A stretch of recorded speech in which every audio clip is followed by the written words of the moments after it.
Child and old age care আশ্রমে অবস্থানকালে কারো মৃত্যু হলে তার সার্টিফিকেট দেন মাহিদ খান নামে একজন চিকিৎসক। তবে তার স্বাক্ষর ও সিলের সঙ্গে বিএমডিসির নিবন্ধন নম্বর উল্লেখ নেই।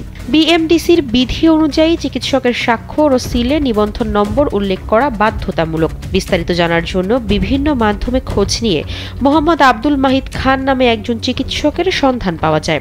কমফোর্ট হাসপাতালে তার চেম্বার রয়েছে, তবে সরেজমিন ওই হাসপাতালে গিয়ে উল্লেখিত চিকিৎসকের দেখা মেলেনি। অনুসন্ধানে জানা গেছে মিল্টন সমাদ্দারের দক্ষিণ পাইকপাড়া আশ্রমের কাছেই বায়তুস সালাম জামে মসজিদ। এই মসজিদে একসময় তার প্রতিষ্ঠানে নিয়ে আসা মরদেহ বিনামূল্যে গোসল করানো হতো। তার মানবিক কাজে উদ্বুদ্ধ হয়ে মসজিদ কর্তৃপক্ষ তাকে এই সুবিধা দিয়েছিল। তবে গোসল করানোর সময় দায়িত্বপ্রাপ্ত ব্যক্তিরা তার প্রতিটি মরদেহের বিভিন্ন স্থানে কাটাছেঁড়া দাগ শনাক্ত করেন। করোনার সময় এই বিষয়ে মিল্টন সমাদ্দারকে প্রশ্ন করে মসজিদ কর্তৃপক্ষ। এরপর তিনি ওই মসজিদে মরদেহ পাঠানো বন্ধ করে দেন। চাইল্ড অ্যান্ড ওল্ড এজ কেয়ারে কাজ করেছেন এমন একজন জানান, কোনো রোগী অসুস্থ হলে সরকারি হাসপাতালে নেওয়া হয় না, সেখানে রেখেই চিকিৎসা করা হয়। কারণ তিনি চান না কেউ পুরোপুরি সুস্থ হোক, এটা তার ব্যবসা। ওই ব্যক্তির কথায় মিল পাওয়া যায় মৃতদের ডেথ সার্টিফিকেটও। যতজনকে দাফন করা হয়েছে তাদের প্রত্যেকের ডেথ সার্টিফিকেট দেওয়া হয়েছে চাইল্ড অ্যান্ড ওল্ড এজ কেয়ারের প্যাডে।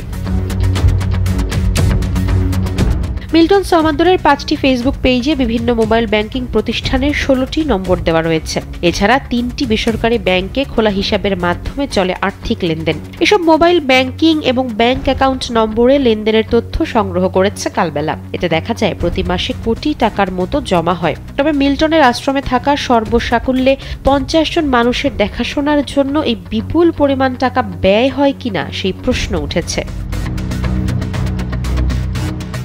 সরেজমিন মিল্টনের আশ্রম পরিদর্শন করে দেখা যায় বিভিন্ন বিষয়ে প্রচারণার জন্য মিল্টনের রয়েছে 16 জনের একটি দল।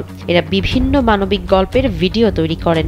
এরপর সেসব ভিডিও ফেসবুকে দিয়ে মানুষের কাছ থেকে অর্থ নেন।